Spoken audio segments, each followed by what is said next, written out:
ticket out. Welcome back to that same old place that you laughed about.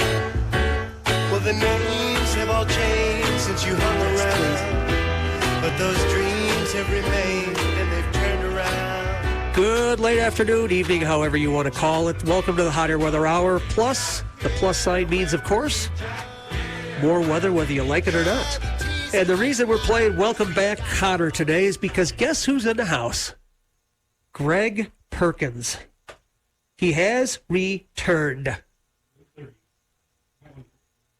Yeah, that would probably help. Rusty did that to me yesterday, by the way, the sports show. You'll have to forgive Bruce. He's a little rusty Yeah, himself. exactly. Anyway, I said, hello, Clarice. Yeah. Anyway, welcome back, Greg. Well, thank you. It's good to be back. Not have my face buried in a textbook. Yes, we said that you were, how did we call it, Dave? He said he was on assignment. On assignment, Yes, that's what right. it was. More or less, yeah. You were on assignment. Well, welcome back.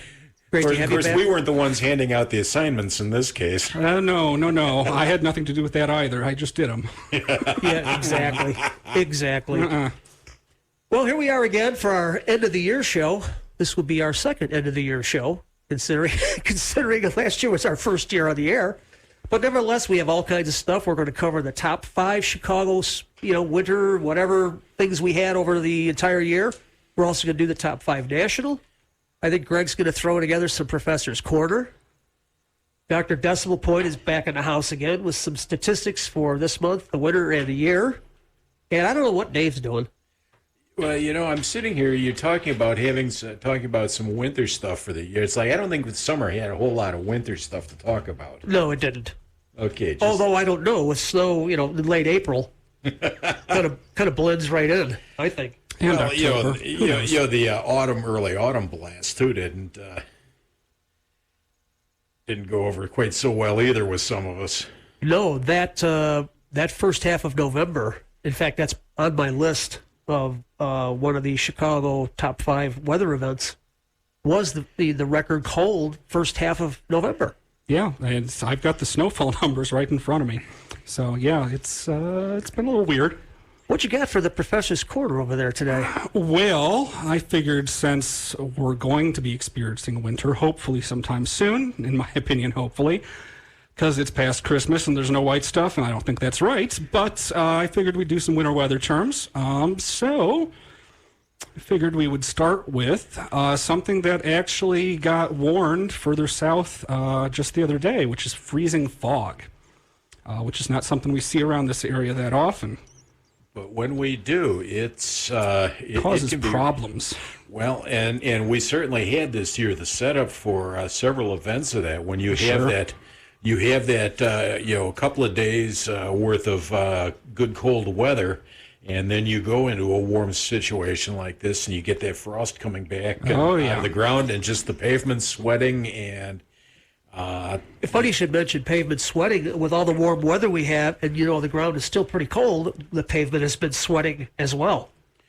And that keeps the snow crews on their toes, actually, because they've got to keep an eye out for the black ice, the bridge decks especially. I saw a couple of really good pictures that way. That where you had coming right around daybreak, and you see the road is just fine, maybe a little wet, and you get on the bridge, and it's a pure sheet of ice and frosted over. And I was going around a roundabout on my way here. And it was a little slippery, but it was good. But anyway, freezing fog is basically fog that, as we know, is composed of small water droplets, and these just basically end up super cool due to atmospheric conditions. So whenever they touch a surface, they freeze. Yeah, so normally it looks nice when it's on the trees and on the fences, and then it doesn't look so nice on the power lines and the telephone lines. No, and especially again as it is on the road, or if you don't have a garage and your car sits outside all evening, and you're necessarily in a rush in the morning, and oh gosh, now I got to go and scrape the windshield. Oh yeah. Freezing fog is actually really common in Alaska during the winter, and you're talking about freezing fog when it's 50 below zero. That sticks to everything in sight. Oh, sure. It's a big issue, especially in the fishing boats. But again, the freezing frog. There we go. I'm contagious. The first one There of the we go. day. Where's there the we bell? go. Of course. Yeah, I don't have the bell. I don't know what happened to the bell. Ring the bell. I don't know what happened to it. Oh, well. I looked for it today, and it disappeared. Maybe I'll find a sound effect. Well, you know how it goes. Yeah. But yeah, I mean, freezing fog, especially on the bridges, and sidewalks, things like that, is real treacherous. And when you've gone from really warm weather now, you get down into the 20s, you're going to start freezing the surface. Everything's going to freeze.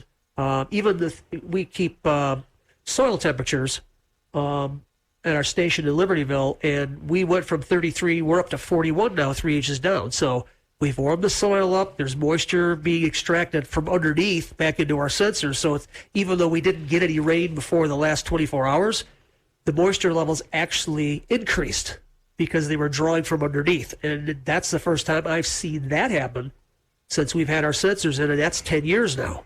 Yeah.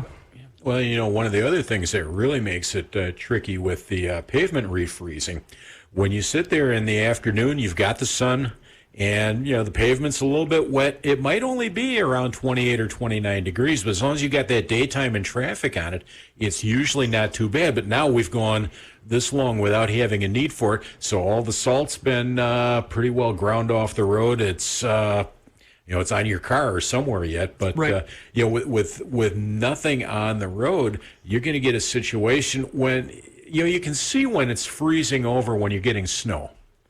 Pretty well. You can see when it starts tracking and that. But the real problem when you get where that road is wet and there's no residual salt, and you lose the daytime heating. You get like an hour or so after sunset, it's 27 or 28 degrees. When it freezes, it doesn't just gradually, as the precip moves from east to west, it freezes over the entire county or over the entire area at once. And that makes it really hard for the crews to keep up with as well. So, it's not like you can start in the one area and just keep working your way with it. So Right. Another thing I did notice, the Lake Michigan central water temperatures, we have to go via satellite now because they finally pulled all the buoys out, has actually risen 2 degrees in the last 2 weeks, up to 41, which is above the threshold where we usually look for it to be right around 39 or 40. It must drop to before we can get those big snowstorms or the wind comes in off the lake. Well, all of a sudden we're at 41 now, and until we get some more real cold weather to drop those down a couple of degrees, we're suspect on getting any big snowstorms in the general way that we get them with the Oklahoma low coming up through southern Illinois. Yeah, with some backfeeding in from the backside, but it's we'll get some cold in January. I'm sure it's coming. It's coming. Funny you should mention that because every day I do the 6 to 10 and the 11 to 16 day. We don't always post it every day. We do that Monday, Wednesday, Friday, but I keep it every day nevertheless. And I've noticed some things happening now for out in the 10-day area where we do have the global models beginning to be below average. The European, I think, is 4 degrees below average, but we get into the GFS, the GEFS, that's 15 degrees below average. That's a high of 15 degrees, and lows way down in the low signals. Now, I have to think about that because if that's really picking up on that with its increase in precipitation, are we going to get snow before that to pull this off? I know in January you probably don't need snow as much to pull that off as we did in November, which was just insane. Well, if you have upstream snow, though, is going to do, you want that snowpack as that air mass comes down out of Canada. If it's got a decent snowpack through Canada, the northern plains, Minnesota, Iowa, it's not going to modify before it gets here. So. Yep. And the snowpack is somewhat there. I mean, the entire storm track so far this season has been far north U.S. So this is the third major snowstorm for the northern plains this year. And they had a lot last year. I think they had 6 or 7 last year as well. So that kind of scares you a little because I remember we led into a minus 25 at the end of the month. And you know how things repeat. Yeah, I don't know. My policy on the GEFS. I'll believe it when I see it. Like I mentioned earlier when we had a little talk about this, is the last couple times it has led the European into it's thinking rather than the other way around. I buy the signal. I don't buy the number. The number seems to be low, but we'll know see. We'll know in the fullness of time. Yeah, but a fresh snowpack over us. Don't forget that's good for easily 5 to 8 degrees during the day, and maybe 10 degrees if you've got light winds. For those first couple of days right after the event. So Even a couple inches. it won't take much. Which might be coming. I don't see that yet. I mean, the global models really aren't kicking out a lot of snow yet. They're kicking out a lot of precipitation. I looked at the models for the first time in about 4 months last night because I knew I was coming here. Oh, nice. And I agree. They look pretty wishy-washy so far. Yeah, my theory of the second half of winter being, brutal, certainly right now, looking at reasonable weather into the middle of the month and maybe right after that, down we go. We've had some recent analogs in past years where we end up with a warm December and then we get hammered in end of January into February. So, well, that warm ocean water in the Gulf of Alaska is still there. That's suspicious. And that makes me suspicious. And the 30-day SOI continues to fall. It's down to around -9 now. That is another, indication that something's going on. Well, define brutal, though, too. I mean, you're talking, before you're saying temperatures in the teens and single digits overnight. That's not brutal. That's winter. Right. Well, I'm talking about the double-digit below zeros. Brutal, brutal. I'm talking about 5 to 10 below for a low and maybe 0 to 5 for a high. And that's on a good day. Right. Exactly. Well, you got another term for us? I have two more, and I'm going to go through them both at once because they're kind of related. One of which is my favorite form of winter precipitation because nobody can recognize it and nobody even remembers the name. It's grapple. Oh, there it is. It's grapple. Yeah, there it is. That was coming. You guys knew that was coming. So basically, grapple forms the same way as hail. It's just little tiny soft hailstones, but they have to be smaller than 5 millimeters. And in winter, you're not going to get hailstones larger than 5 millimeters, really, unless it's a thunderstorm, which it's happened. But now, what's the process? It's basically the hail growth process. You get a little nuclei that forms ice, and it goes up and down in the clouds and collects more supercooled water and freezes on the surface and grows. And during winter storms like this, where you don't have a lot of really strong convection, it can only grow up to about 5 millimeters before it falls down out of the clouds and hits the ground. Well, why is it called grapple and not hail, then?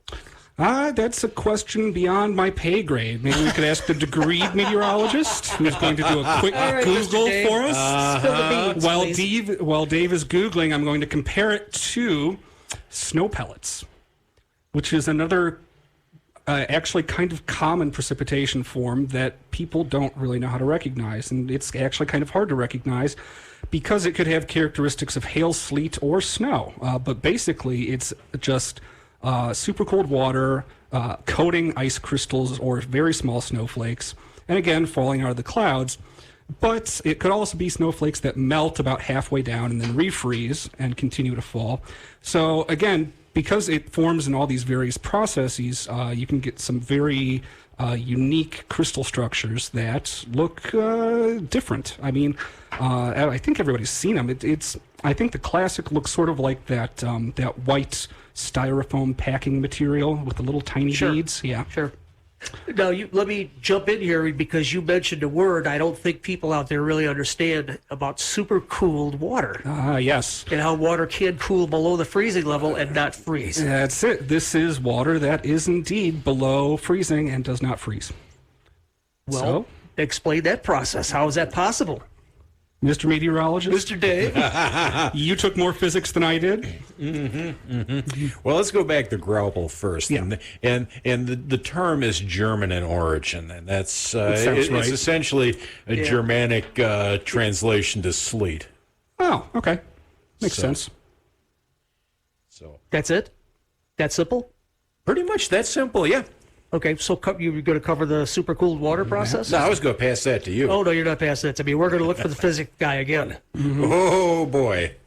Oh, boy. See, there's the thing, folks. When it comes to meteorology, most people can pass the courses of meteorology without too much trouble if they have that interest. The other half is the physics. That's usually what trips people up in their degree. If you don't understand the physics and you have to have it for the degree, you are essentially what we like to call toast. Actually, I think it's not so much the atmospheric physics; it's the math that gets That it. is Well, that's what true. It's the absolutely- trigonometry and the calculus. It's the calculus and the differential and all the garbage that I just really don't like. It annoys so me. It's beyond annoying for me. But basically, I'll take the hit because I just pulled up Wikipedia. If you want, I was going to say, Oh. I'll bet you we both got the same answer. Hey, you and know a lot of it exactly. has to do with the If it- condensation nuclei. If it's on Wikipedia, it must be true. Wikipedia's gotten better as long as you just have to trust but verify. You have to check the sources. Right. And from an atmospheric physics standpoint, we always thought, raindrops and any most hydrometeors. There we go. You got a third one, Professor. Okay, well, you better explain that term. That's just Globs of water. the $1 million word for raindrop. Globs of water. There you go. Globs of water. But basically, in order, the normal process is you have to have what's called a condensation nuclei, and that can be just very fine dust, some sort of particulate for the moisture to aggregate on. And in supercooling, the droplet can form without the presence of that condensation nuclei. So that allows it to actually be able to cool itself down to sub-freezing. And then, as you mentioned, Greg, when it touches something that it can be a metal post, it can be a tree, it can be whatever, it will then freeze almost instantly. I have seen a good example of this on YouTube that just came to mind. It's that trick where people super cool beer bottles. And then you take it out of the freezer and tap it on the counter, and all of a sudden the entire ice crystal forms inside the bottle, which is a really, really great explanation of it. I think it's a cool science experiment at home. I'm not going to waste a beer on that, though. I'll do I'll that. waste the beer. I'll do that with the Mountain Dew. The same net effect. Yeah, well, basically. it depends on how much caffeine I need, but yeah, that is. You put your beverage of choice in the freezer, and you let that go for sometimes too long, and that's exactly it. And you look, and it's like, oh, it hasn't froze yet. You open it, release the pressure.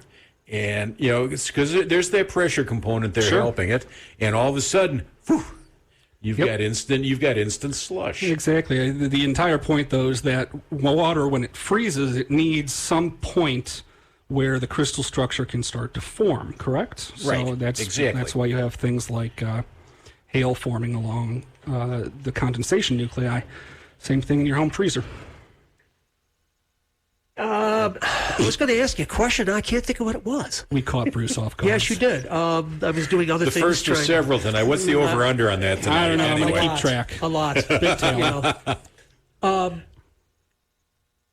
That was part of your second term, I guess we just covered. So you actually had a third one, or did we mix them together? We mix them together. It's grapple and snow pellets. Okay, that's fine. So you have a little education in that. Whether or not you retain that any more than I do is, It'll be on the test on Tuesday. Yeah, Yeah, it doesn't exactly. really matter because I just have to look it up every single time again. So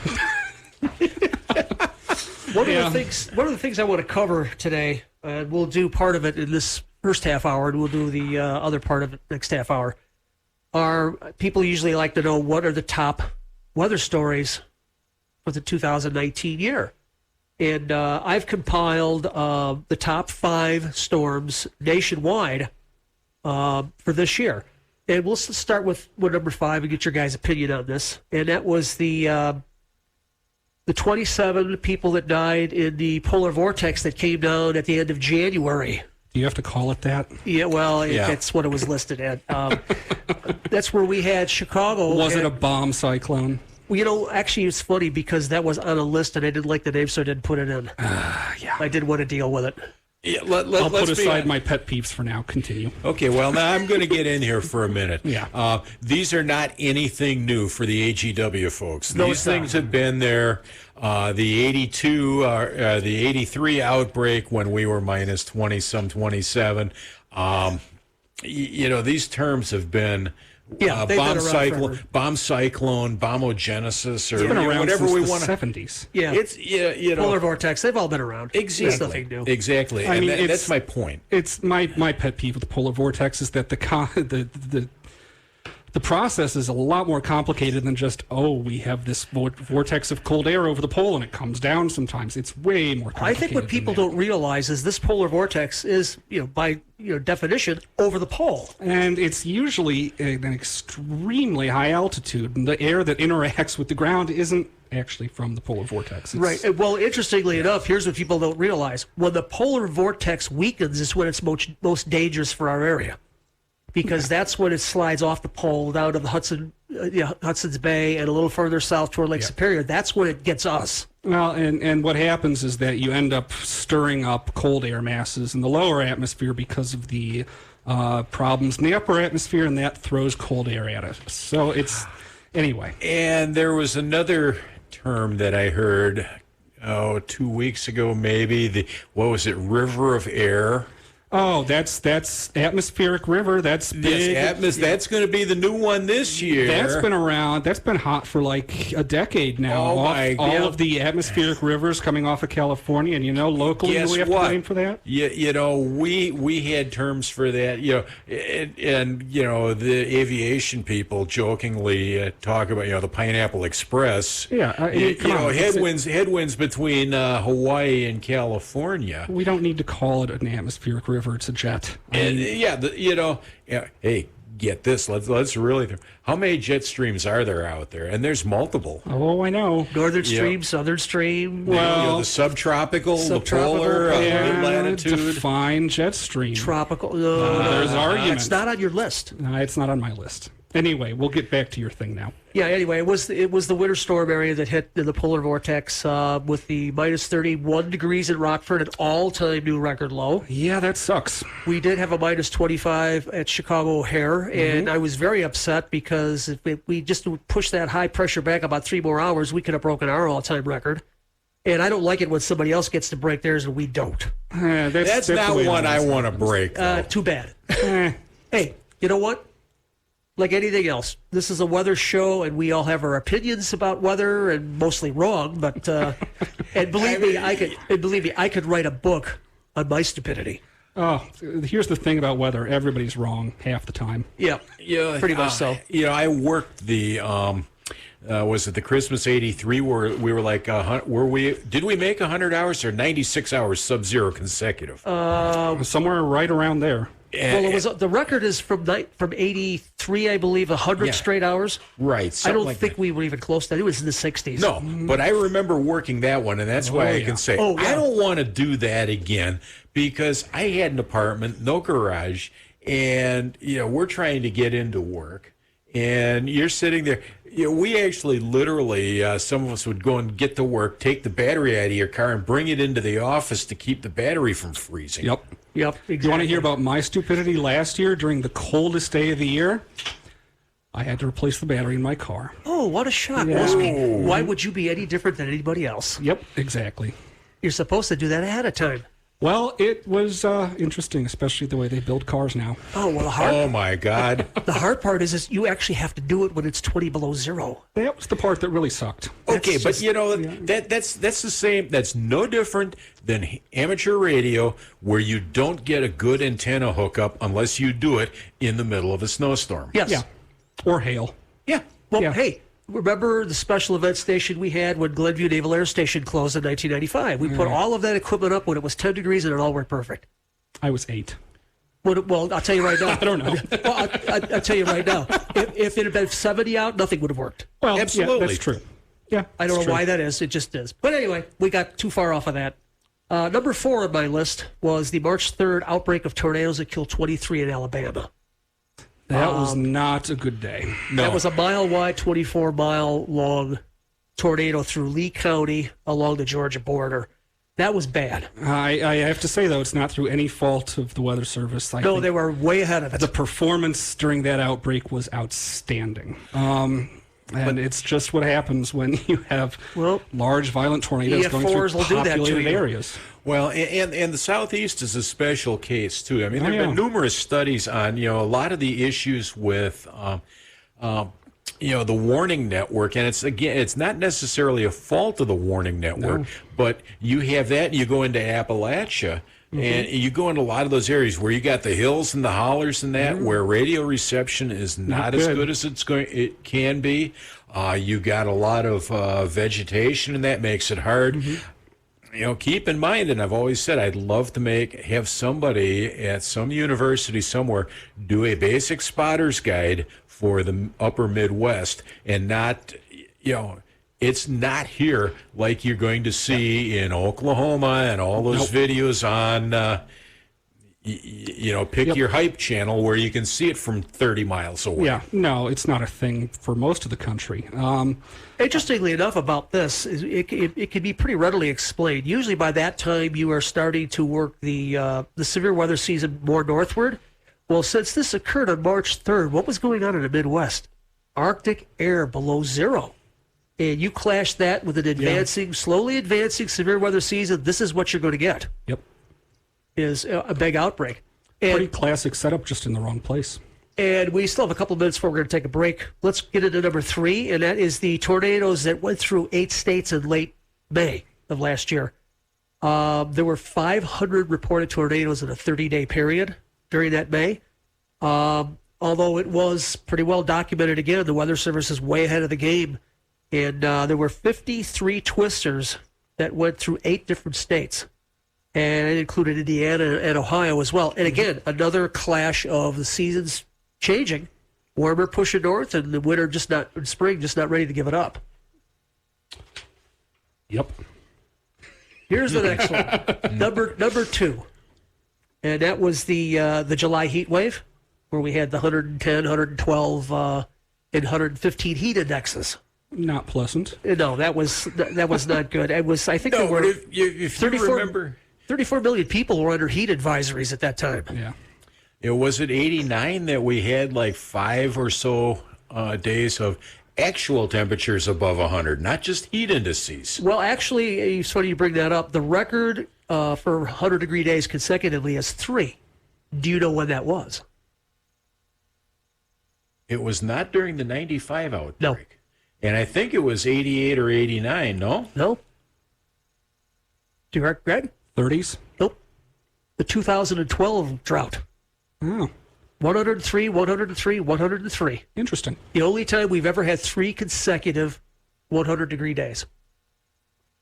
But I think one of the things we had, and probably why it's not quite as memorable, because it was so dry over the area, the temperatures, we did get some relief at night. Oh, yeah. And that's not what we had in that mid-90s outbreak.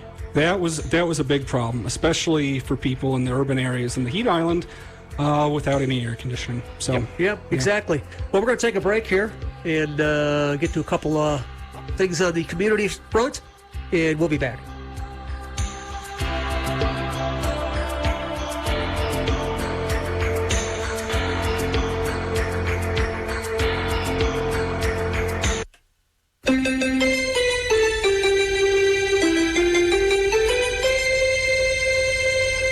You're listening to 98.3 FM, WRLR LP, Round Lake, Illinois. WRLR is community radio. I feel much more informed with what's happening today. When we say community, we really mean it. It's not like corporate, and it's just a good station, We don't belong to some large corporation that makes a profit from this station. Because I like the diversity. And listeners won't be forced to listen to large blocks of advertising. Operations at community radio stations are made possible through grants and underwriting from companies within this area of operation. And donations, funds, and equipment, services, and time from area residents who volunteer their time to get involved. It's as if it's my next door neighbor talking to me, only he's on the radio instead of next door to me. Real people just like you. I like them. They tell it like it is. Local focus, local news, local music, of the local people, and by the local people. It's different than the rest of the stuff I hear. I love the show. I listen every day. WRLR. Over there's the water. Whoosh, whoosh. And look at all this stuff I'm standing on. It's called sand, and it's everywhere. This woman may sound silly to you and me. It's made up of little tiny pieces of rocks. Teeny little pieces of rocks. But to her 2-year-old son exploring the world around him, she makes perfect sense. How does it feel when you touch the sand? Is it warm? Uh-huh. It's hard to hold in your hand, isn't it? Learning starts long before school does, and children are naturally curious. They want to learn, so follow their lead. Take simple, everyday moments like sorting laundry or playing on the beach and turn them into learning moments. Is this water? No. Very good. This is sand. Oh, no, it's not food. It's sand. We don't eat sand. Turn everyday moments into learning moments. Find out how at bornlearning.org. Brought to you by United Way and the Ad Council.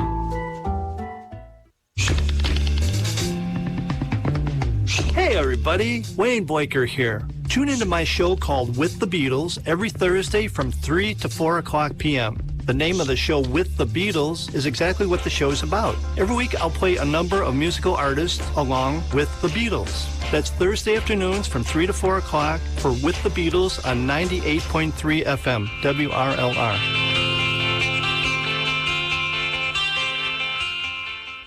Hey, I'm Andy Griggs, asking you to help prevent domestic violence. Domestic violence isn't a woman's issue. It hurts all of us. Women are injured and killed every day by their husbands and boyfriends. So it's time for men to take action right now to teach boys that violence against women is wrong, to help prevent abuse before it starts. Call the Family Violence Prevention Fund at 1-800-END-ABUSE to get a free Take Action kit containing tips on what to say to boys. That's 1-800-END-ABUSE. Teach early.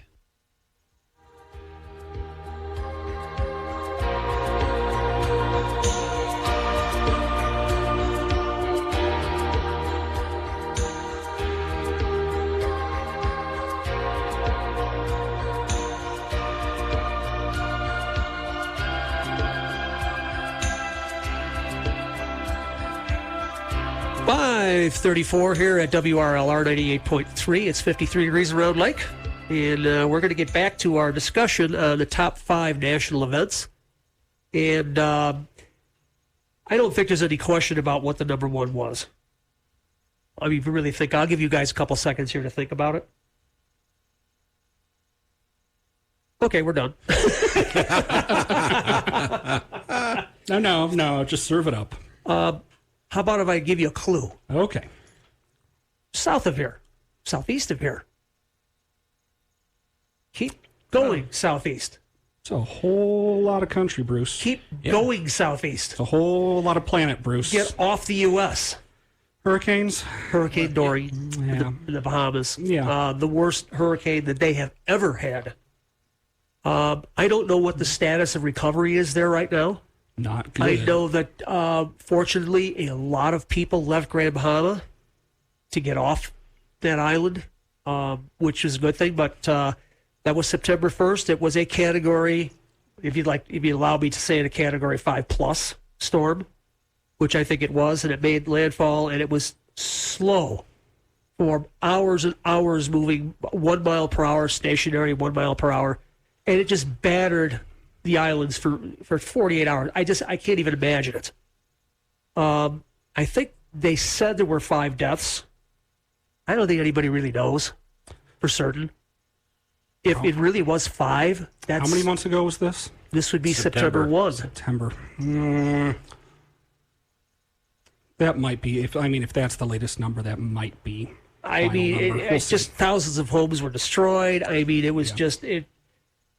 I don't know what else to say about it. I got nothing good to say about that. No, I mean, it's just one of the biggest disasters I could imagine. It ranks up there with Maria. Yep. But sooner or later, it's the odds catch up with you. Well, that's the thing about living in hurricane country or tornado country or earthquake country. It's not if, it's when. Hurricanes happen. I mean, all the time. I mean, we're very lucky because for a stretch of 12 years, the U.S. had not had a major hurricane strike anywhere on the coast. That was a long stretch. Well, that was the first time since 1851 that ever happened. Yep. And then we had like 3, including Harvey. Mm-hmm. Yeah. So it's time to catch up. Yeah. perhaps. But those are the top 5 that I can think of. You guys have any other ones that you want to kind of throw in here as honorable mentions? I think nationally, I think you're pretty well on. And I'm just looking here, and depending on what source you want to use, I'm seeing anywhere from 50 to 70 fatalities later on. Got any missing numbers? No, I don't have that. It's just, to me, that's just phenomenal. And again, this is Wikipedia, but fatalities above 70, missing were around 280. So, yep, I believe that. I would too. But again, contrast that though to Puerto Rico, where they're, and I don't think we'll ever know total numbers in Puerto Rico, but probably not. Somebody was too busy throwing out paper towels. Again, the warning system, and not just the warning system, but having the means to evacuate. It just goes to show you that what a difference that can make. Saw it coming. They had plenty of time, and like I said, a lot of people fled to Nassau, which was 100 miles away, and it was far enough away. They were on the southern side. I think they had wind gusts probably 75 to 90 miles per hour, but that's a lot better than a buck 90. Yeah, but Puerto Rico is a perfect example of, amateur radio responding to major communications. When all else fails, that was the story in Puerto Rico. You mean Bahamas or Puerto Rico? Puerto Rico. I'm sure the Bahamas as well. Exactly. I'm not as well acquainted with the Bahamas response, but Puerto Rico. We were. I think it was Don Whitney and I went down to a training. Tell us who Don Whitney is. Don Whitney is the emergency coordinator for Lake County ARES, which is RACES ARES, which is the amateur radio group for Lake County. And we went down to Central Illinois and down to the ILEAS headquarters and helped put together a training class. And while we were there, I think there were 2 other operators there that spent months and months in Puerto Rico. And it was impressive. They basically arrived with a couple radios, no supplies, and got the network up and running on duct tape, literally duct tape. They had nothing to hang antennas on. No trees, no buildings, no telephone poles. So they made use of whatever they could find in duct tape. And they got it up and on the air. So pretty impressive. Yeah, when all else fails, sometimes the only way you can get through to anybody is through amateur radio. Power's gone, power poles are gone, any form of communication completely disappears. Yep. No TV stations are on the air. Yep. And yet there they are. And even the Hurricane Center depends on that as well. Think about what could happen here. You lose a lot of the communication assets in the state, and granted, it wouldn't take a hurricane, but hey, let's go ahead and have an ice storm like we had in March of '76 up in Wisconsin, or the one we had in the late '60s in Northeast Illinois, where you're 5 days without power. And back then, at least 5 days. Yeah. Mm-hmm. Bring down all those communications, because so much of that.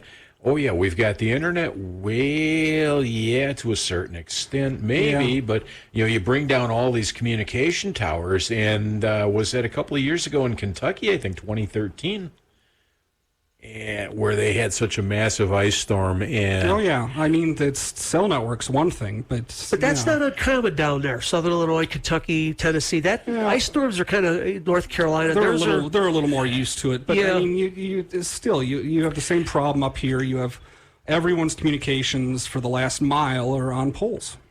What year was it the worst one, in Quebec, Canada? Remember that they had 2 inches, and it took down the 150-foot tower. And, it was just a mess for a month. Well, there's been a few storms recently that took down, 1,000-foot television towers. Easy.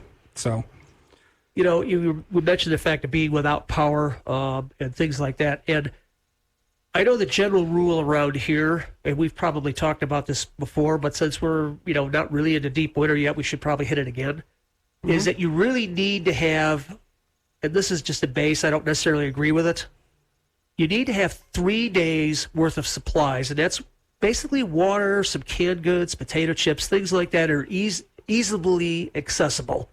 Nothing you have to cook or anything like that if you don't have to. But I firmly believe a rate, even around here, you probably ought to push that to 5. Oh, the more the better. But as the future nurse, I would recommend more than just potato chips. Well, give us some. Well, give examples. Throw some healthier canned food in there. Now, I just say canned food. It's hard to find healthy canned food, but it's possible. Beans. Yeah, you don't have to eat beans. There's plenty of tinned fruit. There's tinned vegetables. You can get the soup without all the sodium in it. The basic point is that for when we get the next multi-day power outage and maybe stores are out as well without generators, you want to have at least 3 days of supplies. A week would be great. I don't think people realize that those canned goods are good for a good 2 years. Well, they are. And the great thing about stocking with canned goods is that you can rotate them out fairly easily. As soon as you see the expiration date coming up on the cans, you go to the grocery store, buy some new cans, use up the old cans, put the new ones in the right, exactly. Set. Yeah. Now, I know you said expiration date, and I think the FDA is working on a new system for that right now. I don't know when it's going to start, but you know how you get the expiration date on milk? Yeah. Well, the minute it hits the expiration, people are pouring it out. They're trying to do an expiration date it's and a the use by versus the better by. Better best by, by, right. Yeah. Because I've had milk go, sometimes it goes 7 days past, sometimes it only goes 2. Let's face it, you take a glass of milk, you can tell when it's starting to go bad. Yeah, it's pretty exactly. easy. It's a lot harder in cans, especially because you can get certain bacteria sure. that grow in cans that you're not going to find out until you eat it. Right. But in an event like that, though, too, you want, of course, around here, if it's in the winter, you're going to have refrigeration. Oh, yeah, just stick it outside. Stick it outside. Yeah, right. It's whether or not you've got cooking. Right. Whether or not you've got cooking stuff, and maybe if you got your Coleman's, if you got a Coleman stove. That's my other favorite garage. Subject. No, not even the garage. Or on the back step. Yeah. Outside. Well, I'm sitting here thinking of. Just if it's snowing or whatever, you open the garage door and the whatever you're cooking with is out at the edge. But then I'll sit in the garage itself, and you want a couple feet away. Honestly, I was looking at a study a couple months ago on carbon monoxide deaths during long-term power outages. Oh yeah, the CO gets more people than anything else, and it's because they're doing stuff like cooking in their garage or lighting barbecue grills in the living room. So bad. Not good. Well, you go to the sporting goods stores, they have some of these, and I've actually tried them once or twice, these hot meal kits that it's got, some sort of, chemical reaction. It's a chemical reaction. It depends on the brand, yeah. And will make a hot meal for you, which... MREs. Hey, they're not the worst thing in the world. They're not so bad anymore. No. Don't get me wrong. They're not great. Right. But Well, nobody. You're in an emergency situation. You don't need something when like you got nothing else. It's not bad. Yeah, exactly. And keep in mind another thing.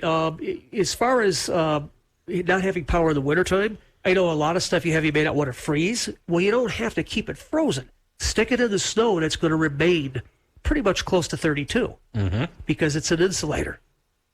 It's a great insulator. Obviously, if you've got stuff in the freezer that you can cook right away, cook it, then store it in the snow. Right, and if it is very cold, you have freezer stuff. You can put it outside; it's going to stay frozen. Yeah, I'm not a big fan of, just for again health reasons. I'm not a big fan of keeping stuff stored that long, even in refrigerated conditions like that. But cook it and eat it. Yeah. And it is insured too. I mean, when you lose power like that, the other thing too is don't forget the pets. Yeah.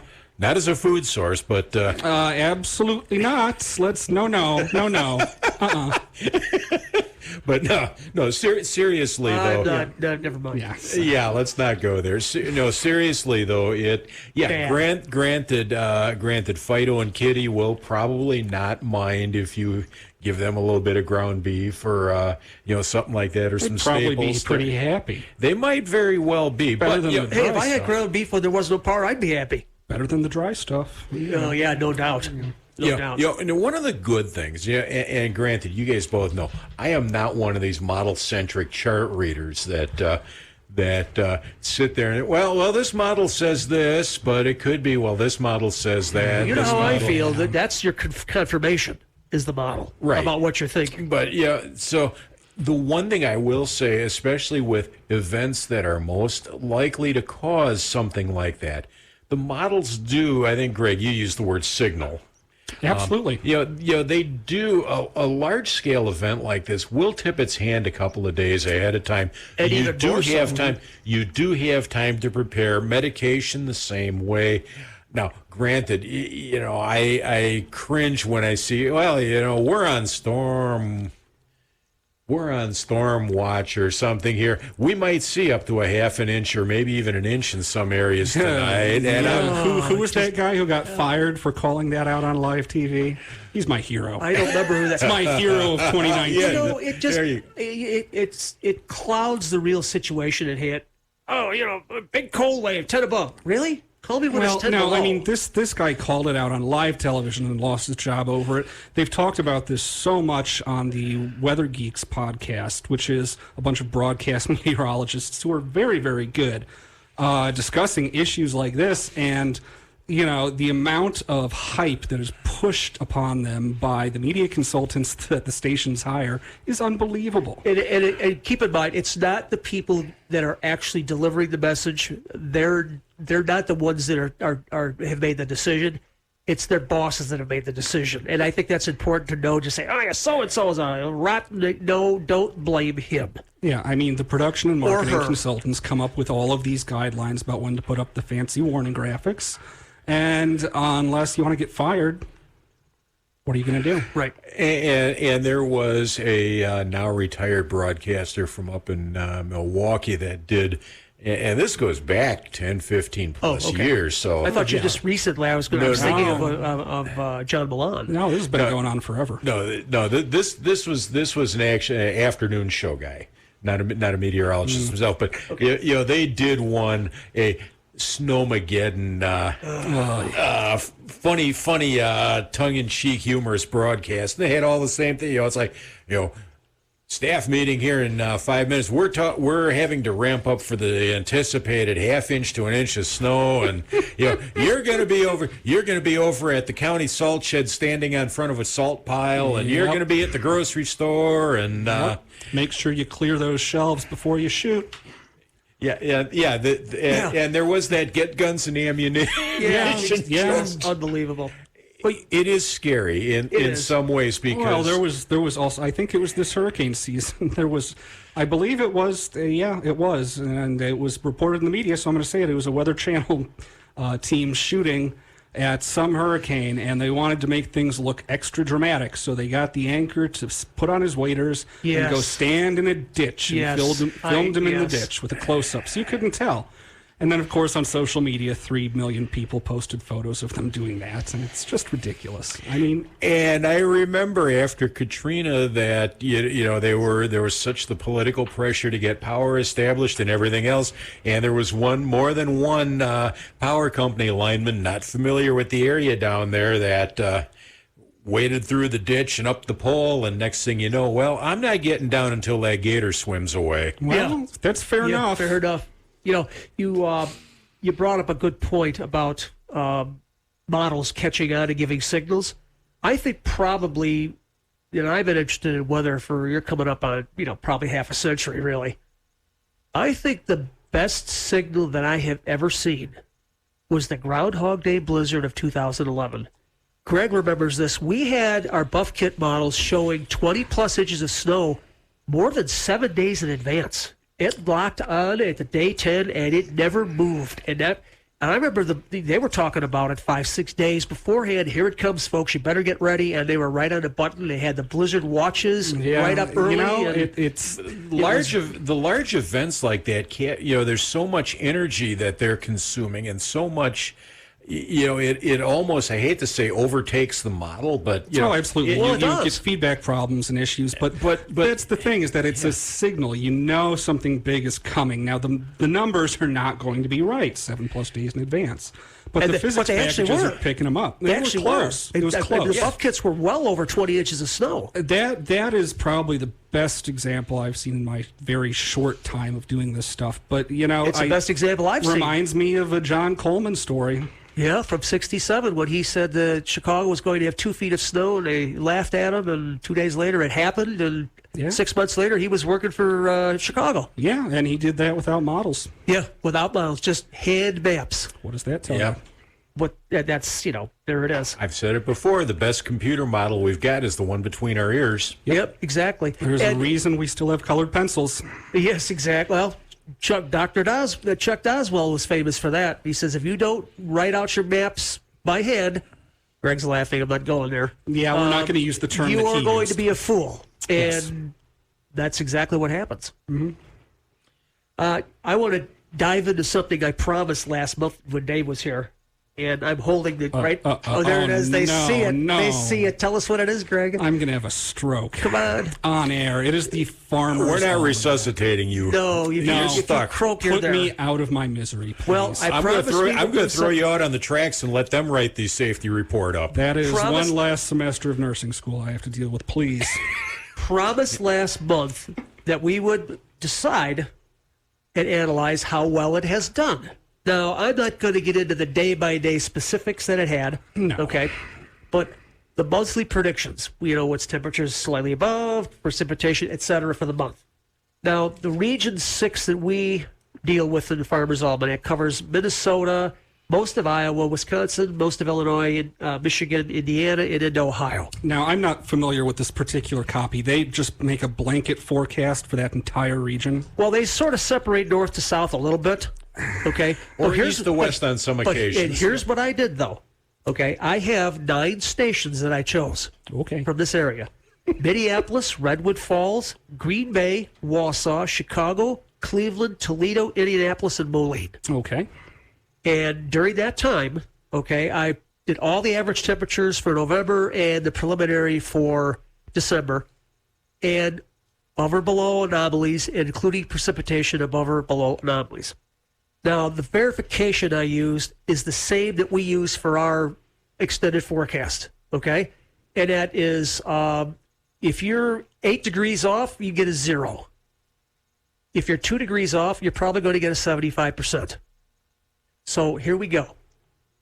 In November, the Farmer's Almanac had a rating on temperatures of 66%. Not too bad. However, precipitation-wise, 31%. And that's always a wild card with precipitation. So overall, slightly below 50%, which for a whole month, I suppose, is reasonably acceptable. So far in December, and you guys probably will be happy about this, temperatures are about 52% accuracy, where precipitation is 73%, for an average of 62% for the month. Now, 62% for a month is okay. It's, it's not bad. Well, and of all people, I hate to say this with the Farmer's Almanac.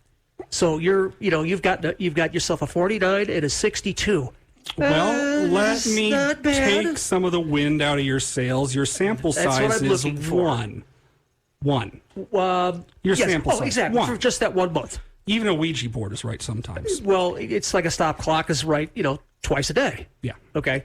But I did take 9 stations because I wanted it to be fair. And it covered all the aspects from north, west, east, south, so that there was no bias to it. Now make your N every month for the next 10 years. I'll be more interested in that study. Exactly. But, every dog has its day, So the question is, what does it say for January? Here we go, folks. January. Region 6, January. Near normal temperatures and slightly above normal precipitation. Interesting. I think it's dead wrong.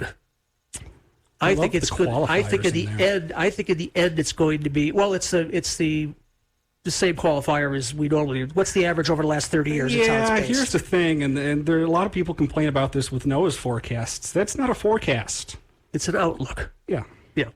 I think it's wrong. I think January is going to be cold. And I think January is going to be above average precipitation. Now, like we said at the beginning, I could write a book on my stupidity, and that could be one of them. All of us. But I was a little bit surprised at the first 2 months. It's, like that Greg said, that's not a lot of data to go by. But it is interesting, nevertheless. Yeah. Well, the interesting thing, keep in mind, we get into a real good cold snap. You typically don't have a lot of precipitation, except maybe in the lake snowbelts. Now, that said... Except for the late 70s. The late 70s... was really cold and really snowy at the same time. It was a special time for many reasons. Yes. Yeah, that was. And 13-14, the winter of 13-14. Yeah, 78, 79 was, that was my first year in college. 6, 7, 7, 8, and 8, 9. Oh, boy. Well, yeah, the mid-70s, it was the brutal cold in the winter that wouldn't end. 78, 79, we had like a little over 100 inches of snow in Milwaukee. Yes, exactly. Well, it's 90 around here. But, I don't recall having the brutal, minus 10, minus 20 type cold. We had Milwaukee, I think, was 40, I don't want to think about 45 days where temperatures did not go above freezing. Right. But, okay. Chicago cold, had, but not ugly. Chicago had 5 double-digit below zero days. Or mornings, should I say, okay?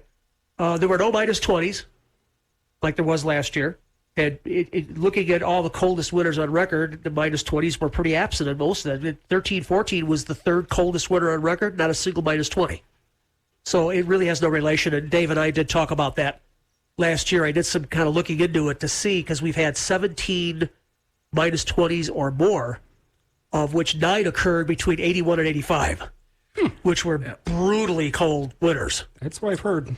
Well, and what the point I was going to make was that, January especially is not a heavy snow month. So it only takes one good storm, and that'll put you above normal. It is the snowiest month of the winter. But it's not, it's like 10 inches and something, 10 plus inches. Yeah, you can get that with one storm and a couple of little showery events. Here's a quick quiz for the two of you. On record, how many 10-inch or more snowstorms has Chicago had? I used to know that number, and it's not as often as people think. Relatively rare, I would imagine. How many do you think? If it's 100, we're looking at 130 some years, I think, because the snow reports didn't start till, I think, 1889. I have no idea. Less than 2 dozen. Greg? I'd buy that. You buy that? Yeah. 52. 52, okay. 52. Really? Yep. About once every 3 years, 2.8 years is a 10-inch storm. That's more often than I would imagine. Yeah, it's interesting. Yeah. I didn't think there were. I thought maybe more than. I was thinking maybe 30 or 35, but there's been 52. So it's. I guess, every 2.8 years is rather uncommon, but not necessarily. Well, especially when you're thinking, too, and you consider the Chicago area, you get to the bottom of the lake there, you get down to Gary Hammond, over to LaPorte, Michigan City, you get through what Indiana DOT calls the jungle down there for snow removal. Oh, my God, you get the lake snowbelt. Yeah, that causes some problems. Oh, yeah, definitely. Tiny little issues. We're getting ready to take a break here. And, of course, because iPhones are not always infallible, I've lost my music, so we're just going to go right to the break. It is 6 o'clock, straight up, and we shall be back.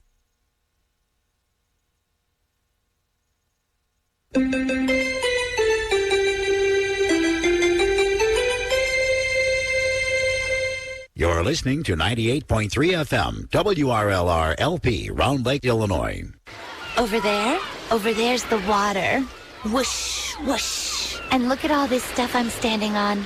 It's called sand, and it's everywhere. This woman may sound silly to you and me. It's made up of little tiny pieces of rocks. Teeny little pieces of rocks. But to her 2-year-old son exploring the world around him, she makes perfect sense. How does it feel when you touch the sand? Is it warm? Uh-huh. It's hard to hold in your hand, isn't it? Mm-hmm. Learning starts long before school does. Didn't start till, I think, 1889. I have no idea. Less than 2 dozen. Greg, I'd buy that. you buy that? Yeah. 52. 52. Okay. 52. Really? Yep.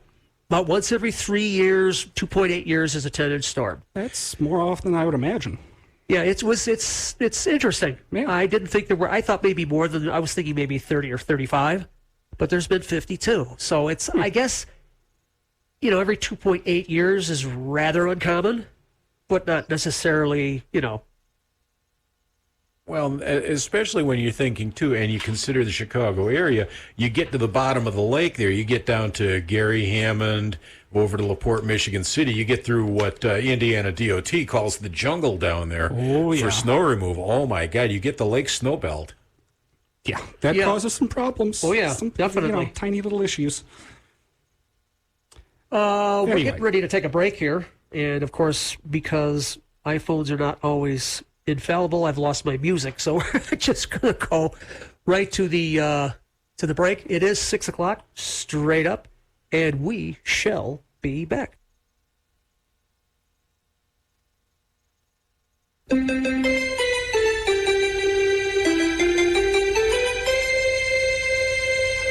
You're listening to 98.3 FM, WRLR LP, Round Lake, Illinois. Over there's the water. Whoosh, whoosh. And look at all this stuff I'm standing on. It's called sand, and it's everywhere. This woman may sound silly to you and me. It's made up of little tiny pieces of rocks. Teeny little pieces of rocks. But to her 2-year-old son exploring the world around him, she makes perfect sense. How does it feel when you touch the sand? Is it warm? Uh-huh. It's hard to hold in your hand, isn't it? Mm-hmm. Learning starts long before school does, and children are naturally curious. They want to learn, so follow their lead. Take simple, everyday moments like sorting laundry or playing on the beach and turn them into learning moments. Is this water? No. Very good. This is sand. Oh, no, it's not food. It's sand. We don't eat sand. Turn everyday moments into learning moments. Find out how at bornlearning.org. Brought to you by United Way and the Ad Council.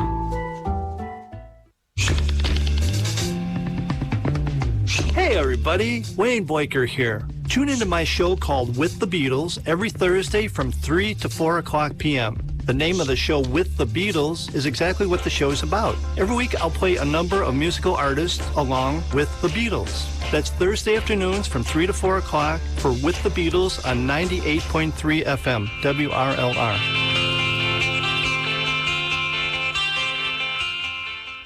Hey, I'm Andy Griggs, asking you to help prevent domestic violence. Domestic violence isn't a woman's issue. It hurts all of us. Women are injured and killed every day by their husbands and boyfriends. So it's time for men to take action right now to teach boys that violence against women is wrong, to help prevent abuse before it starts. Call the Family Violence Prevention Fund at 1-800-END-ABUSE to get a free Take Action kit containing tips on what to say to boys. That's 1-800-END-ABUSE. Teach early. WRLR is community radio. I feel much more informed with what's happening today. When we say community, we really mean it. It's not like corporate, and it's just a good station, We don't belong to some large corporation that makes a profit from this station. Because I like the diversity. And listeners won't be forced to listen to large blocks of advertising. Operations at community radio stations are made possible through grants and underwriting from companies within this area of operation. And donations, funds, and equipment, services, and time from area residents who volunteer their time to get involved. It's as if it's my next door neighbor talking to me, only he's on the radio instead of next door to me. Real people just like you. I like them. They tell it like it is. Local focus, local news, local music, of the local people, and by the local people. It's different than the rest of the stuff I hear. I love the show. I listen every day. WRLR.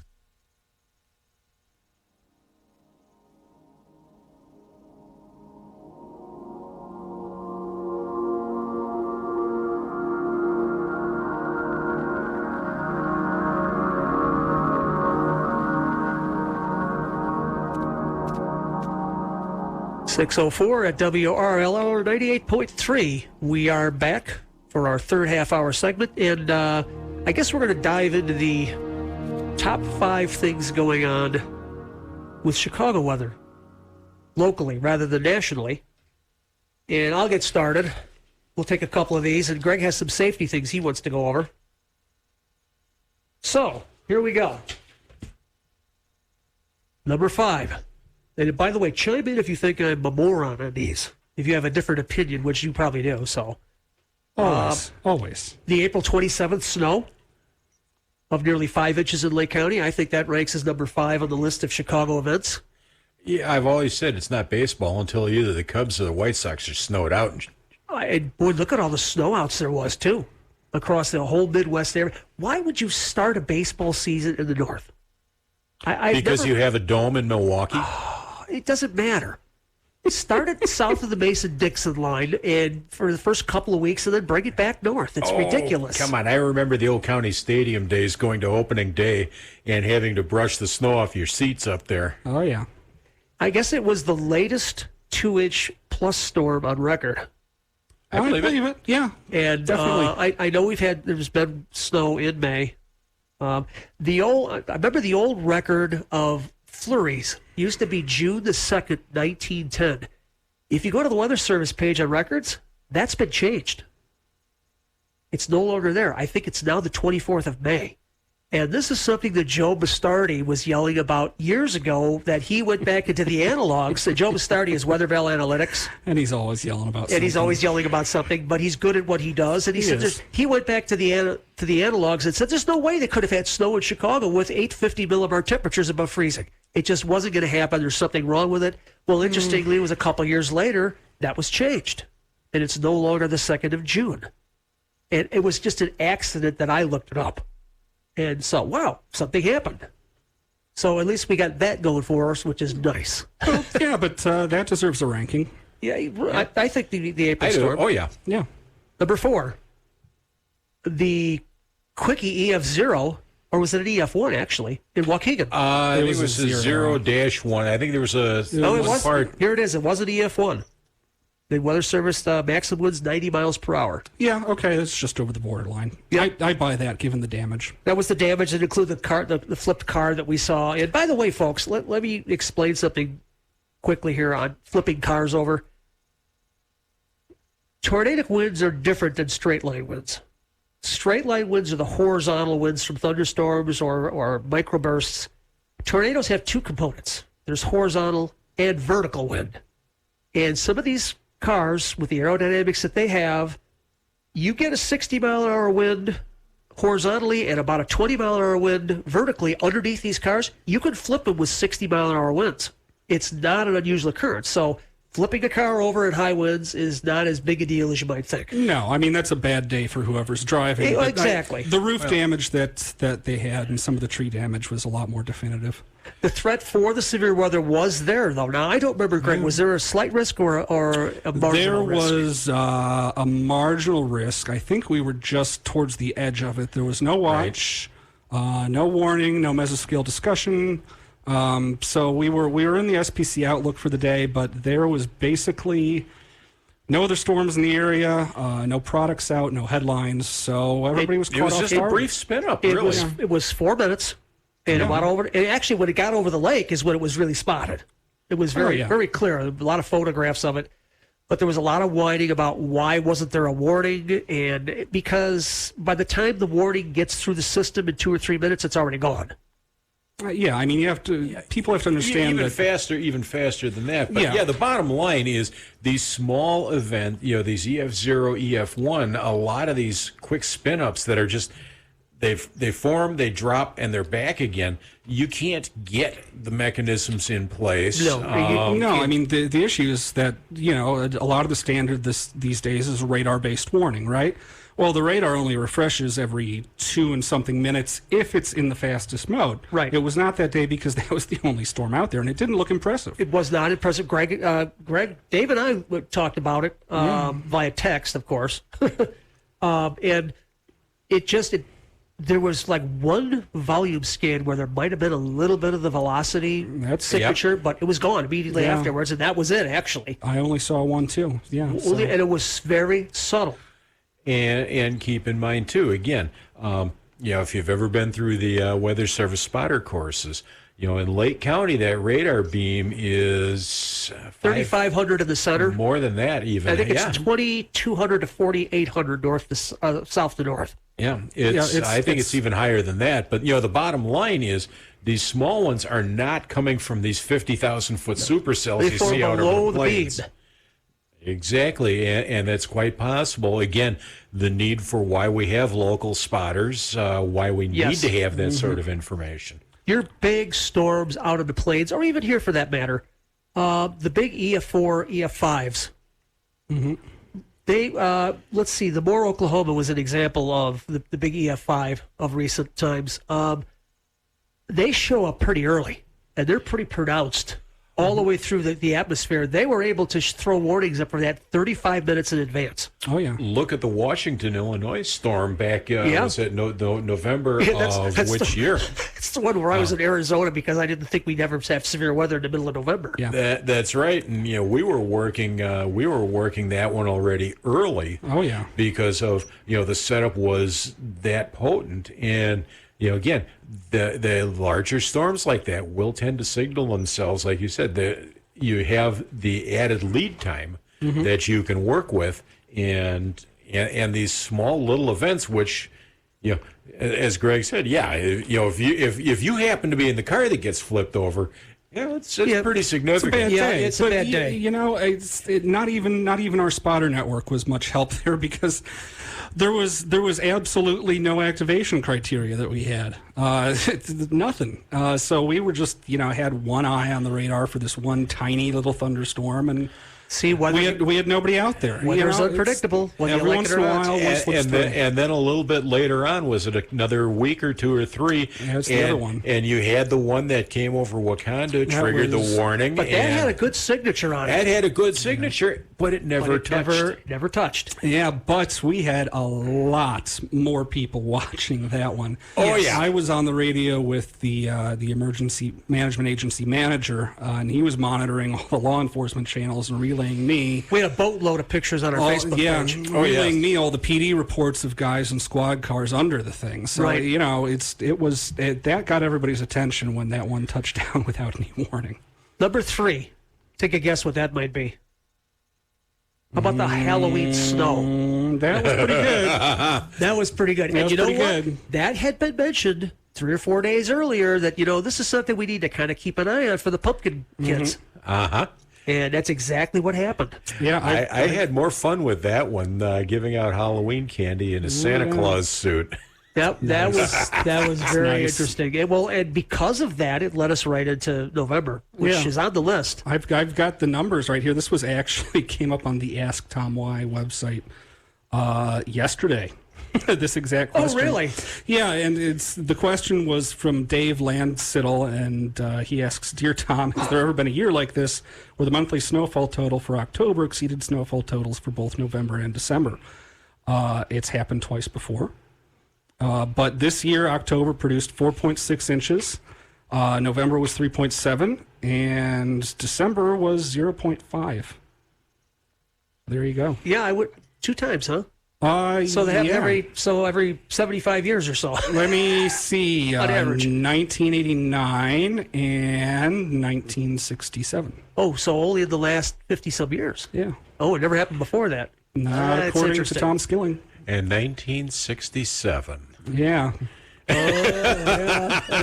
Did anybody else catch on that date? I don't want to go down that road because I've had a lot of arguments with people since Greg and I were on duty for like 31 hours. I was out measuring every hour in that storm, and when I came back in during the middle, and Greg says, you're taking video, I said, yeah, well, he said the wind hit 57 miles an hour. In the middle of that storm, to me, that storm was more ferocious than the 67 storm because the wind in the 67 storm came at the very end. The maximum of that storm occurred during the maximum wind, where it was 70 miles an hour downtown near the lakefront. Mm-hmm. That's why I think it was actually a worse storm. Despite it being 3 inches less accumulation, it was worse than 67. I'd buy that. Dave, you went through it. I mean, what's your opinion on that? Well, I didn't go through 67 here. I was living in Wisconsin at the time. Oh, yeah, where some guys said that, it was going to happen here instead. That guy? It could be, Yeah. yes, and definitely the latter one. Yeah, the wind, I think, really was what finished it off with that one. Right in the middle of the 2 to 3 inch per hour snowfall rates. I remember up at the EOC, I was filming and it was 150 feet away, and for about 4 seconds, that disappeared completely. Oh yeah, I had one eye on the tower camera. It was whiteout. I mean, Complete whiteout. Mm-hmm.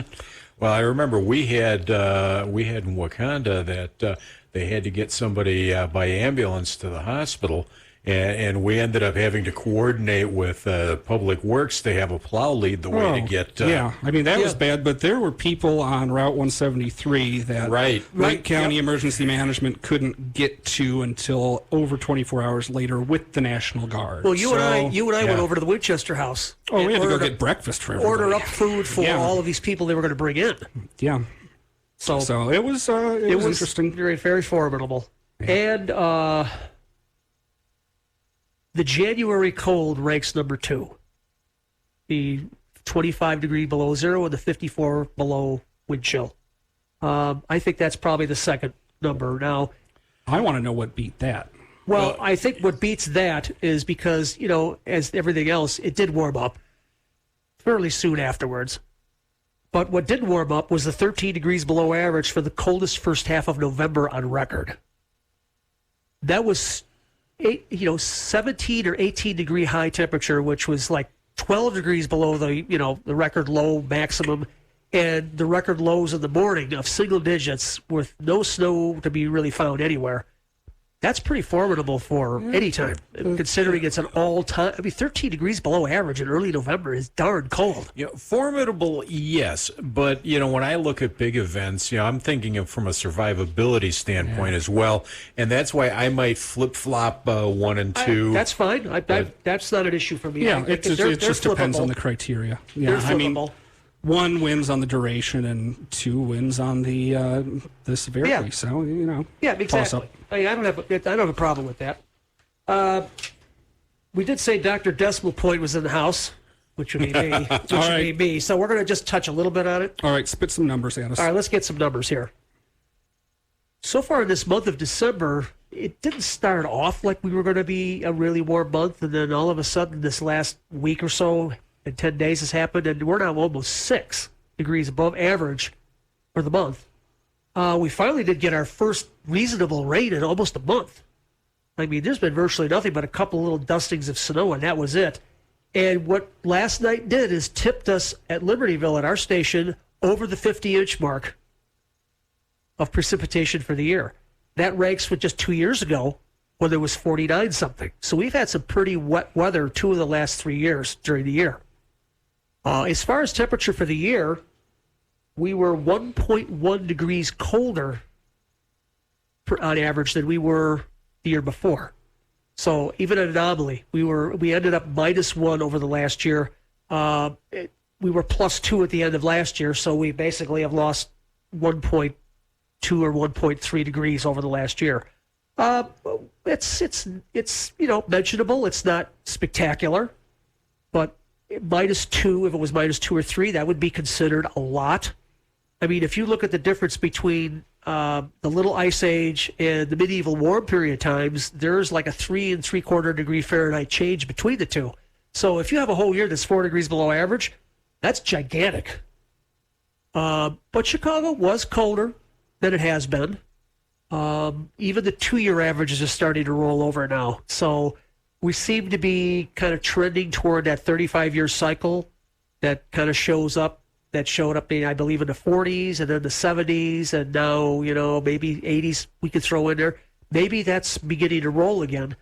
I know we have I'm not even going to go there with Greg because he knows exactly where this is going. The Atlantic multi-decadal oscillation.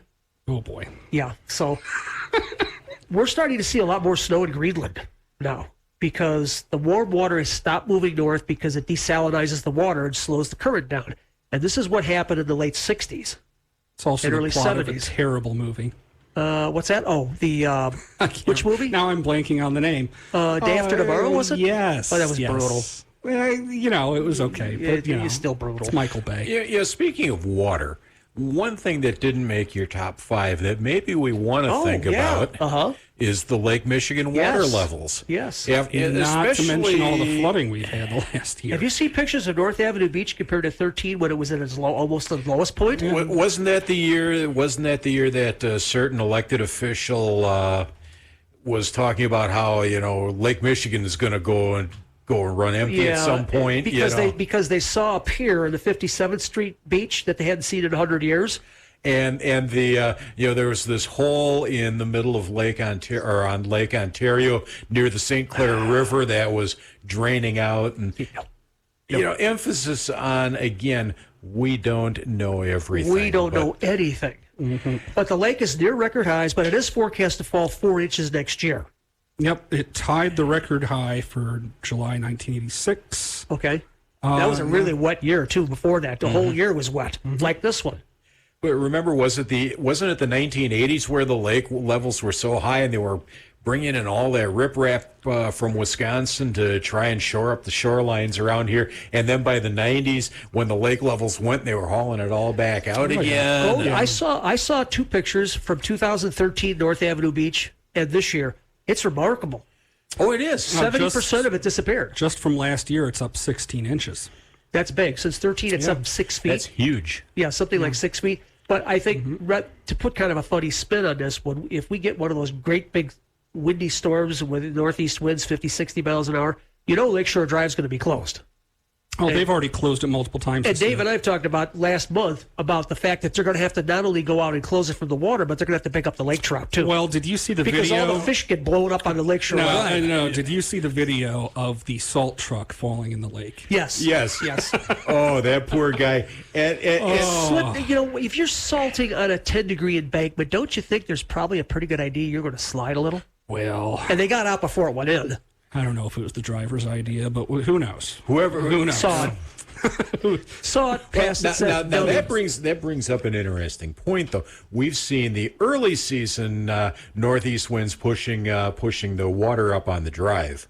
Okay, let's do this in January or early February when it's about 20 degrees or less, and wow.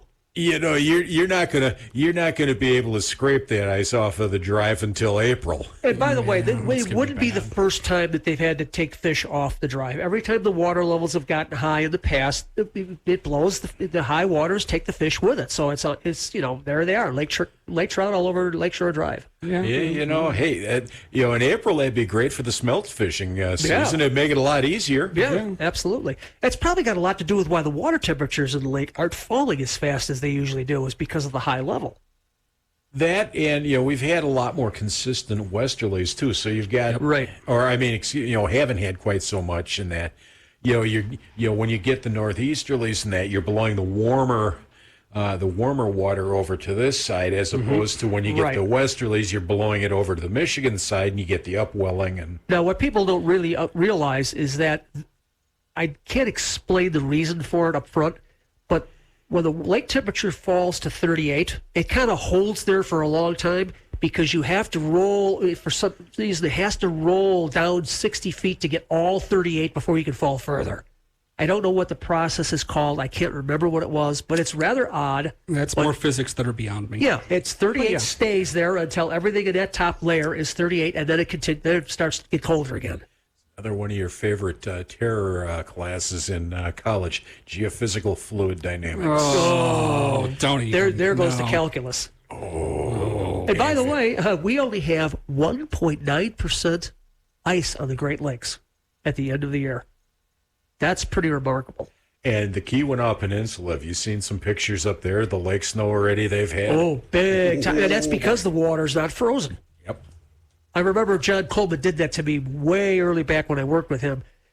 I came in one morning, he says, Bruce, how come it's 5 degrees, the wind's off the lake, and it's sunny? And I just looked at him and said, really? You're really going to ask me that question? It wouldn't have to be anything to do with ice, would it? He had a big smile on his face. Greg's got some safety stuff we need to go over here in the last 7 or 8 minutes that we have. I do. The Weather Ready Nation Ambassador Program has come out with a new slide set talking about sneaky weather hazards. Sneaky in quotes. Would that be SWH, sneaky weather hazards? No, I suppose. So we're going to go through that a little bit. And these are winter season events that can sort of sneak up on you, hence the name. So the first one is, of course, something that we've experienced recently with the warm versus cold weather we're having. That's dense fog. So dense fog can be extremely localized. You may have one part of the county completely sucked in and the other half of the county is clear. It happens a lot. But this is mostly hazardous to drivers, mariners, and aviators and contributes to thousands of accidents every year. Visibility often changes very quickly when you're in the fog banks. So the safety tips are slow down, use your low beam headlights, don't use your fog lights, don't use your high beams. Just No fog lights. Yeah. No orange fog lights like we used to use years ago. No. Why? I thought yellow was a little more visible, that reflected through the fog better. All I know is they got rid of that recommendation a while ago. All right. Yeah, I'd have to I look imagine, up that. you know, especially if you've got those LED lights that, terrible. Oh, man. you know, when you can see the turtle in the road 6 miles away. Yep, but the last tip is the biggest one, and it's something that everybody should do a lot more often, no matter the conditions. Leave plenty of distance between you and other vehicles. Interesting you say that. The normal distance is 2 seconds. Mm-hmm. Triple it in winter weather. Oh, at least. It should be at least 6 second difference between you and the car in front of you, because it will probably take you that long. Yeah, it's Hey, remarkable. there's our first trade of the day. Here It at is. the only radio station inside a train station in the world. Yeah, I might add. active train station. So, we just also had this as well. The second sneaky weather hazard is rain after a long dry stretch. So what happens here is that oil and debris accumulates on the road when it hasn't rained for a while. So when it first starts to rain, the road becomes extra slick, and people are also not used to driving in it. Yeah, that's true. Very true. So the safety tips are, again, pretty common sense. Slow down, don't use cruise control, and leave plenty of distance between you and other vehicles. I think that's probably going to be on all of them. So this is something similar to the freezing fog we talked about, and that's rain with a temperature near freezing. This is when ice can form on roads and lead to dangerous travel when the air temperature or road temperature drops below freezing. Same safety tips. Slow down, leave lots of distance. Yeah, that seems to be the biggest problem, is people are always in a hurry to go someplace, and it's, you know what, you're going to speed around everybody, and guess what, about 10 minutes from then you find them at the next red light. Well, and you know, the other thing, and I know that a lot of people, this is the pet peeve, I leave my distance, and somebody in, pick your favorite bad driver vehicle, but, then somebody goes and fills in that, and cuts in there and takes the space, and now you got to do it again. Yeah, I mean, it's got to bite the bullet. It's defensive driving. It happens. Yep. This is an interesting one I hadn't thought about. Sun glare. So during the winter, we've got very low sun angles near sunrise and sunset, and the possibility of fresh fallen snow means that even when the forecast is bright and sunny, it can reflect a lot of extra light, and your drive can be dangerous. You could be blinded on the road. Guess what the safety tips are? Shoot. Slow down. Leave plenty of distance Really? between other What do you vehicles. think? That's just a general thing. Sunglasses and car visor might help. Yeah, but I hadn't even thought of that one. I've experienced a lot. Dave mentioned this earlier, flash freezing. So you've got wet roads for whatever reason, whether it's stuff coming up off the ground or it just rained. And you get a quick temperature drop, and wet roads can flash freeze at night or during a quick temperature drop. Guess these safety tips. Slow down. And allow much distance. Yes. They also mentioned cruise control, but I mean... Oh, stop using that during bad weather, by the way, please. Yeah, I'm just not a fan Well, of it. Chicago area, you can't really use, you're nuts if you use cruise control. Yeah, you're just asking to be... This is not I-80 in Iowa. This is, there's way too much traffic for that. First snow of the year. That's pretty obvious. We had that, but we've already had that. 2 months ago. We've already had that. But, it's been so long, same effect could occur this next snow, which is something I want to talk about before we cut off. Strangely enough, even though the early snow, as of today, we are now exactly the average amount of snow you would have to this point in the winter season. Funny how the math works out. It's very odd. It's weird. But yeah, this is the exact same effect that everyone seems to notice. It's just people just aren't used to driving in the snow after so long without it, and it's a psychological thing.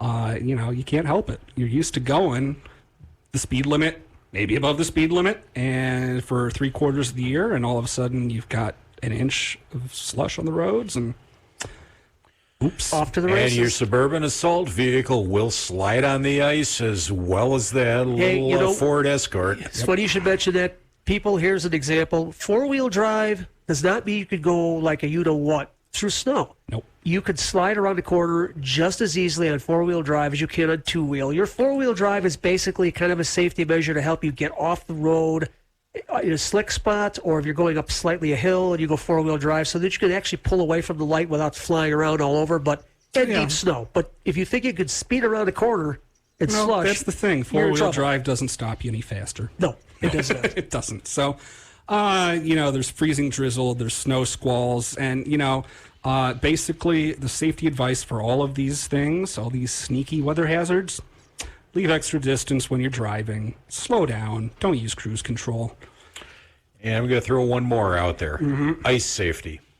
Yes. Yes. We have a few minutes. Let's talk about that. Yeah, we got, we'll say 60 seconds we've got. Can you squeeze it in? I can squeeze it in. There was an event in Lake County earlier this week where a family was very fortunate. The dog ran out on the ice, and, the kids went out after. It was after dark. And it was kind of a marshy area, I believe. And the next thing you know, you're out there, and all of a sudden it's like, where am I? I'm not where I want to be. Oh, yeah. And, I know there's so much great fishing around here. The ice is not safe, and you really have to watch the local. And even, one lake can be perfectly safe, and another one, depending on how the springs and whatever feed it. Yeah, ice conditions are extremely hyper-localized. And we have so many of these incidents every year on the chain, especially. And if you're not familiar with the lake that you want to go out on, ask the locals. Yep, definitely. So before we finish up, I've got forecast from NWS Chicago talking about light snow accumulations Monday night into early Tuesday. So we're going to see light to steady moderate snow and patchy blowing snow in open areas north of I-80 in northern Illinois after midnight Monday night, that's 12 a.m. Tuesday. So in the northwest of the area, we can expect this to last from about 6 p.m. to 6 a.m. Tuesday, and then southeast about midnight Monday night to about 9 a.m. Tuesday. Accumulation amounts looks to be 1 to 2 inches roughly from the northern border of Will County up into Wisconsin, with isolated 2+ inches in northern McHenry and northern Boone counties. So all those safety tips we've just talked about, keep them in mind because the white stuff may be coming. Outstanding. Nuggets, tidbits, anything else? Nope. I don't have anything. We're good. Dave, thanks for coming. Thank you. Appreciate it. Always. Greg, nice to have you back. Hope you're back again at the last Sunday in January. I believe I will be at least back for that. I'm going to see if I can work in some stuff during the semester, too. Oh, outstanding. Folks, thanks for being here. Hot Air Weather Hour Plus, and I want everybody to have a nice evening.